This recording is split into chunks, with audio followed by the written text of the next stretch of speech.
Thank you, Mr. Chairman. Dr. Fauci, American citizens, some of whom have lost their businesses because of lockdowns imposed due to the virus, and who've been told for a year they can't go to church, can't go to work, can't go to school, can't go to a loved one's funeral, can't go to their United States Capitol to petition their government, and if they dare speak anything that's contrary to what you've said or CDC has said, they get censored, as evidenced by the governor from our third largest state just last week facing that situation.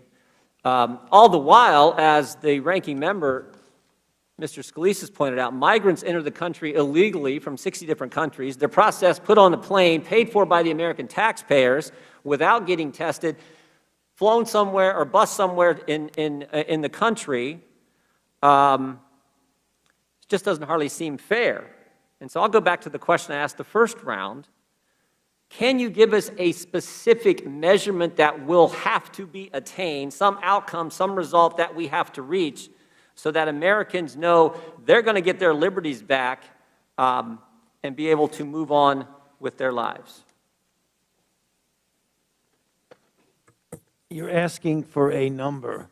If I have a number, it would have to be my best estimate, and that would be that the number of infections per day are well below 10,000 per day. At that point and up to that point, there would be a gradual pulling back of some of the restrictions you're talking about, particularly when people are vaccinated more and more, because it's a combination of, if you're vaccinated, you're protecting yourself for sure, and the more people that get vaccinated in the community, the lower the level of infection will be. I understand. Well, give us an idea. I mean, look, you've given us thoughts on all kinds of subjects. You've opined on all kinds of issues. Give us your best guess then. I just did. No, you didn't. You didn't give us a time. When do you think this is going? Are we going to be here 2 years from now wearing masks? No, I doubt. Asking Dr. Fauci the same question. Well, let me answer. You're ranting again. Let me just. No, I'm not ranting. Yes, you are. No, here's how it works, Dr. Fauci. Right. I get to ask you the questions. You're the highest paid official in the United States government. You've given us your advice on baseball, on dating apps, on cruise ships. You told us 0 masks, 1 mask, 2 masks, now back to 1 mask. I'm just asking you, when is it going to end? You can say I'm ranting. I'm actually asking the question that the citizens I get the privilege of representing, and my name actually goes on a ballot. I don't think your name's ever been on a ballot. My name goes on a ballot. The citizens I represent want to know the answer to when they can get their liberties back. You can call that ranting. I actually call it standing up for the Constitution, which I take an oath to uphold, Dr. Fauci, every year, every term that I serve in this Congress representing the folks in the 4th District of Ohio. So it is not ranting. It is defending the First Amendment. Badgering. And we'd like an answer, or your best guess, since you got an answer for everything else. Well, when we get the people in this country vaccinating, the overwhelming majority of the people in the country, and we project that that will very likely be sometime in the beginning to mid of the summer, because as the President has said, when we get to the end of May, there will be enough vaccinations to vaccinate everybody in the country. It will. The reason I can't give you a precise number, because I'm not 100% sure how many people will want to be vaccinated.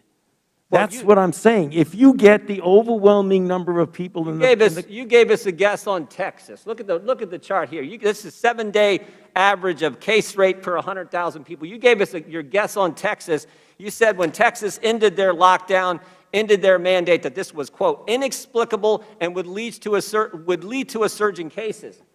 Texas is near the bottom of the 50 states, but all the states at the top are lockdown states. So how great was that? That guess didn't seem to be too good.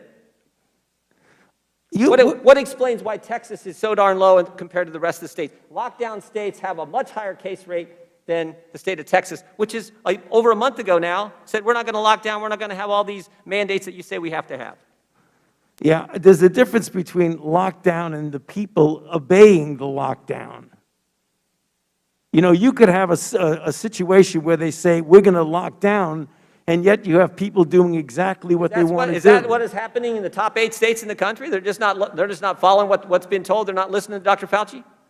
I'm sorry, you're speaking so fast, I'm not even hearing what you're saying. Well, you can look at the numbers. I can't see that, it's too far away. Okay, well, Michigan's at 551 cases per 100,000. Texas is at 77. Wisconsin's at 109 because their state Supreme Court overruled their governor, their Republican court, and said, we're not going to have a lockdown in Wisconsin. And their numbers are 5 times lower than the state of Michigan, which is right next door. The gentleman's time has expired. But, Mr. Chairman, it's typical when there's a question on the table that the witness gets a chance to respond to that last question. I want to know why. Why Wisconsin's at 109 and right next door, Michigan's at 551. Michigan is locked down and Wisconsin isn't. I think the gentleman answered you quite clearly. He didn't answer that. There's a big difference in being a lockdown state by order and being a state that obeys orders. That answered the question, in my opinion. And with that, the chair recognizes Mr. Christopher Morphy.